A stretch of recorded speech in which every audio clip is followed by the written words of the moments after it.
لا إله إلا الله لا إله إلا الله لا إله إلا الله. Wali hakim. Wali dari seorang wanita muslimah yang ingin menikah padahal dia tidak punya wali.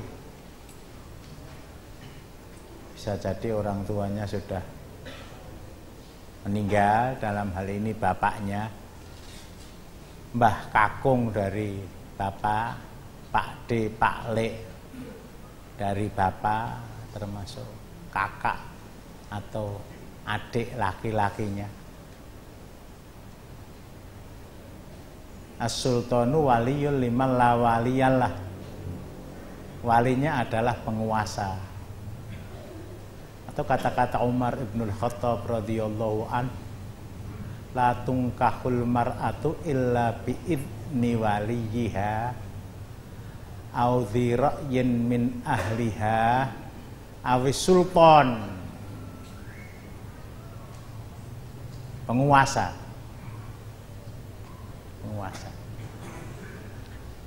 Atau punya wali. Bapaknya masih segar bugar sampai kakeknya Pak D, Pak Le dan seterusnya yang saya sebut tadi. Tapi semuanya bukan orang Islam. Semuanya orang kafir. Enggak boleh mereka menjadi wali. Lah siapa walinya? Penguasa. Siapa walinya? Penguasa. Atau punya wali muslim tapi tinggal di tempat yang jauh, yang dia kesulitan untuk datang.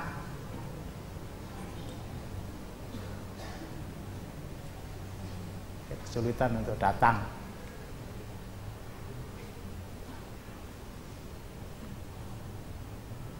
Nah, wanita-wanita yang seperti ini, termasuk yang kemarin saya angkat agak panjang lebar, anak gadis yang sudah berada di dalam rahim ibunya sementara bapaknya belum menikahi dia. Married by accident kata orang. Tidak sah bapak biologis tadi menikahkan dia. Nah, siapa walinya? Sultan. Siapa sultan di sini? Jelas penguasa yang tentu saja Islam, yang tinggal di negara yang diatur dengan syariat Islam.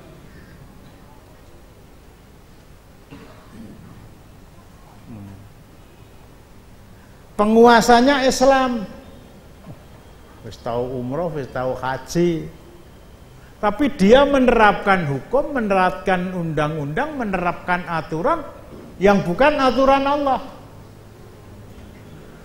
yang bukan aturan Rasulullah, yang bukan syariat Islam. Nggak bisa disebut sultan. Jadi seorang Muslim yang tinggal di negara Islam menerapkan aturan Islam sesuai dengan yang ditentukan oleh Allah dan Rasulnya menurut pemahaman para salafus soleh. Berangkat dari kesadaran tokoh-tokoh NU di awal-awal kemerdekaan, di satu sisi wanita-wanita yang tidak punya wali dan butuh nikah itu banyak.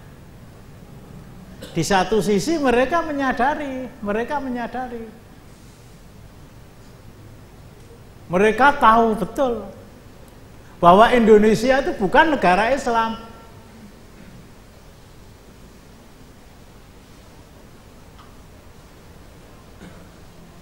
Bahwa Indonesia itu bukan negara Islam. Untuk itu mereka mengangkat Bung Karno.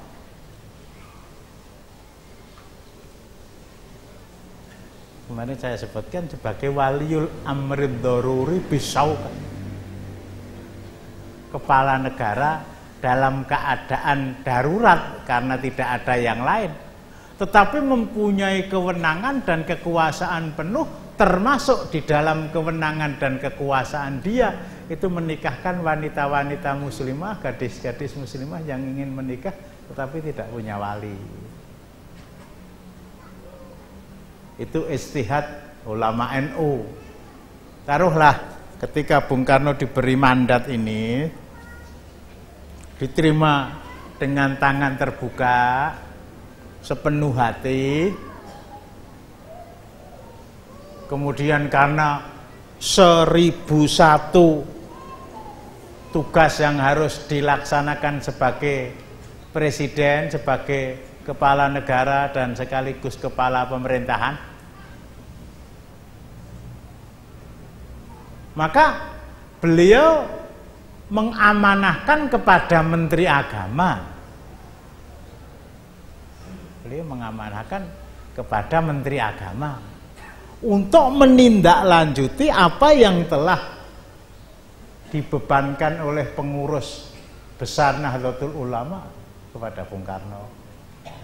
Kepala negara melaksanakan dengan menunjuk Menteri Agama membuat SK mengangkat para KUA sebagai wali hakim, perpanjangan tangan dari Menteri Agama yang diamanai oleh Presiden. Itu pada waktu Bung Karno, silahkan itu diperselisihkan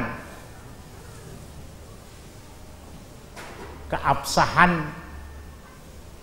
pengangkatan waliul amrid daruri bisauqah itu bisa diterima apa tidak. Taruhlah untuk sementara kita terima. Tetapi ketika Bung Karno lengser digantikan dengan Presiden Soeharto, sadar enggak dia dari 1001 tugas yang harus dia laksanakan sebagai kepala negara, itu salah satu diantaranya menikahkan gadis-gadis muslimah yang tidak punya wali.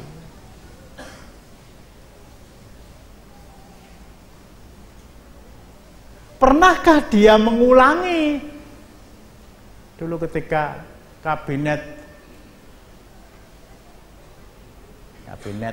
Orde Lama yang terakhir itu, Menteri Agamanya bapaknya Menteri Agama yang sekarang, Kiai Haji Saifuddin Zuhri, anaknya Lukman Saifuddin Zuhri. Dia sadar dan tahu akan tugas itu. Kemudian ketika Bung Karno dilengserkan, Pak Harto diangkat menjadi presiden, Menteri Agamanya diganti. Menteri Agama yang pertama kali pada zaman Orde Baru itu kalau tidak keliru Kiai Haji Muhammad Dahlan.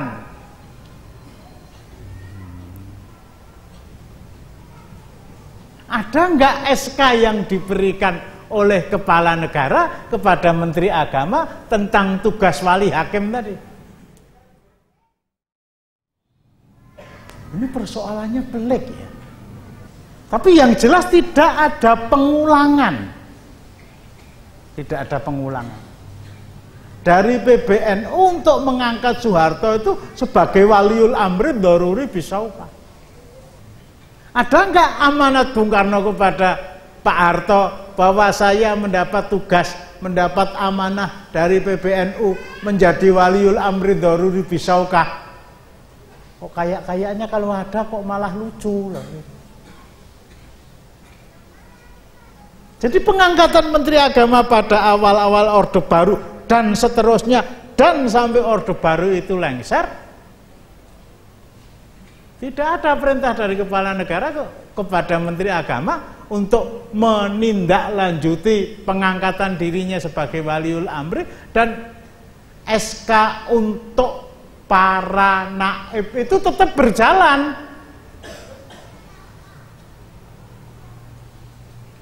berdasarkan kebiasaan yang sudah terjadi sebelum saya menjadi Menteri Agama. Sampai akhirnya pada zaman Habibie juga begitu. Lah yang lebih janggal lagi pada zaman Bu Mega. Janjane ya wis mudeng kabeh ya wong wedoke ora dadi ora entuk dadi kepala negara. La yuflaqal qaumu wallau amrohum imra'atan.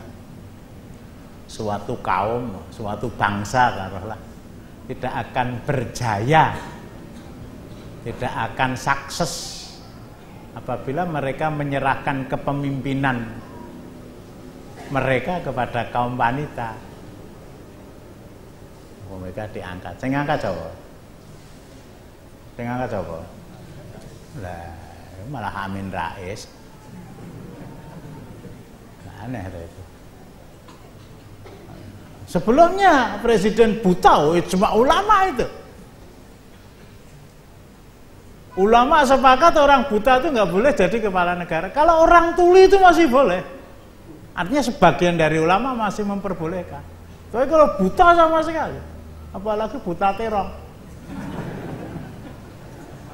Sing ngangkat ya Amin Rais lah, ya bukan Amin Rais, tapi poros tengah dia tuh betul-betul pegang peran, betul-betul pegang kendali.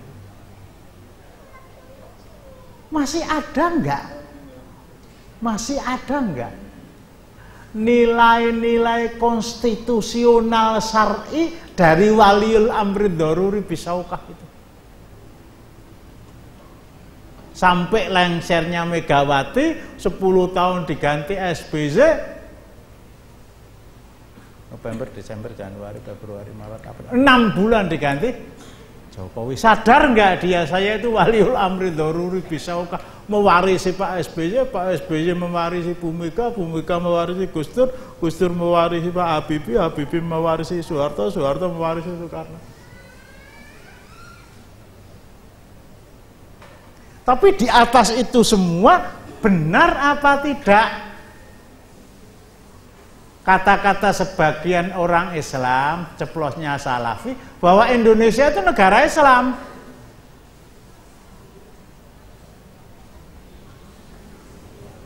Kalau Soeharto membantah, enggak. Indonesia bukan negara agama, Indonesia bukan negara sekuler, Indonesia negara Pancasila. Kalau memang itu yang terjadi, ini jadi aneh ya, aneh betul. Kalau orang mau berpikir itu aneh.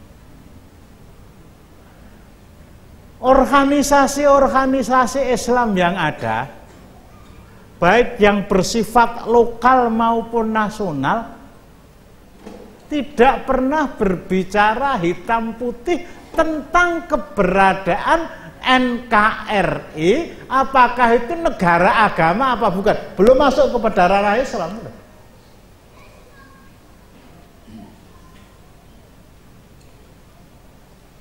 NU pun abu-abu. Jadi mengangkat Bung Karno sebagai waliul amri itu karena nggak ada yang lain. Mereka buntu tidak mendapatkan jalan untuk mencarikan wali bagi gadis-gadis muslimah yang mau nikah. Jadi waliul amri ad-daruri bisaukah. Wah, itu masih mendingan. Sampai sekarang Muhammadiyah itu abu-abu.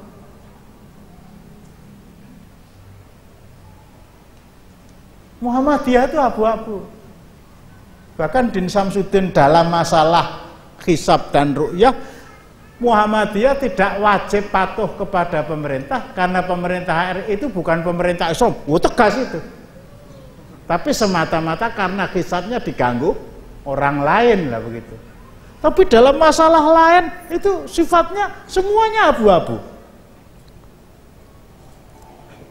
Kata Majelis Ulama, kata MUI, kata Dewan Dakwah, kata MTA, kata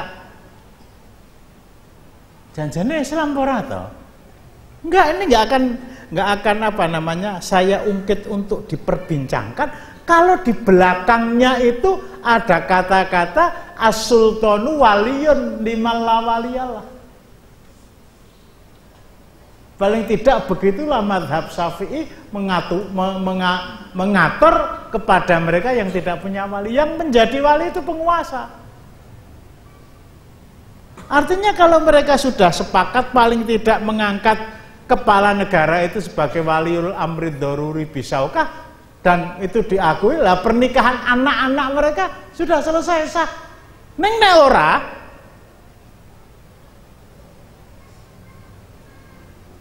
kalau tidak ada pengakuan itu, saya pernah ngomong-ngomong kalau diskusi kok terlalu keren ya, psikudis saja. Iya tapi kan KUA itu mesti Islam, Pak Naib itu mesti Islam. Iya, Pak Naib menjadi wali hakim itu bukan berdiri sendiri, tapi Pak Naib menjadi wali hakim itu atas tunjukan Menteri Agama. Menteri Agama atas perintah kepala negara. Kalau itu masih berjalan ya. Nah, kepala negara itu atas nama negara Indonesia, NKRI. Ini Islam apa tidak? Yang dipersoalan di situ.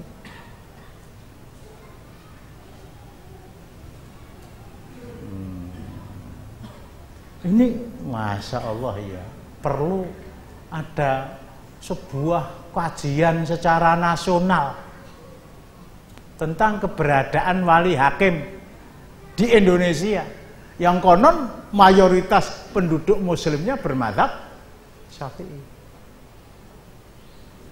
Lebih mudah ikut Imam Malik.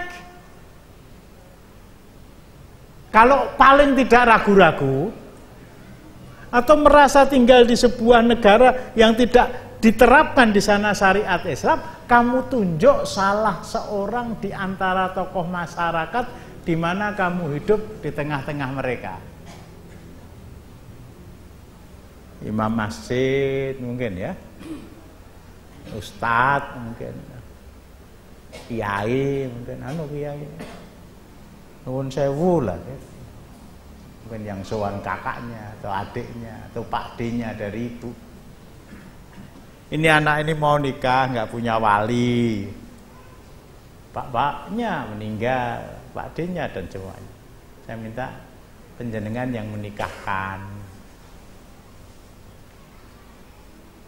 Saya minta penjenengan yang menikahkan, disaksikan oleh calon temanten perempuan. Dia menjadi juru bicaranya calon temanten perempuan. Dia berbicara langsung lebih bagus. Oh iya, pernikahan ini sah secara syar'i, tapi tidak sah sama sekali secara administrasi. Jangan meremehkan akta nikah itu loh. Walah, urusan dunia yang penting akhiratnya sah. Ketika mau mencarikan akta kelahiran anak, syaratnya harus membawa surat nikah. Maka sekarang memasukkan anak ke, jangankan TK ya, jangankan TK, PAUD pun harus ya ke sana. Ini ya akhirnya ya di satu sisi ingin sah secara meyakinkan di sisi Allah, di satu sisi dia juga ingin sah di mata negara. Ya akhirnya nikahnya nikah selintutan tadi. Nikah selintutan tadi. Mau nikahnya kapan? Besok hari Ahad. Malam Ahad atau malam Sabtu dinikahkan dulu di rumah oleh salah seorang tokoh masyarakat. Sudah sah menjadi suami istri, tapi sahnya di mata negara, di depan undang-undang, di depan hukum secara administratif nanti di sana. Jadi nikah dua kali ya sing ngarani piye?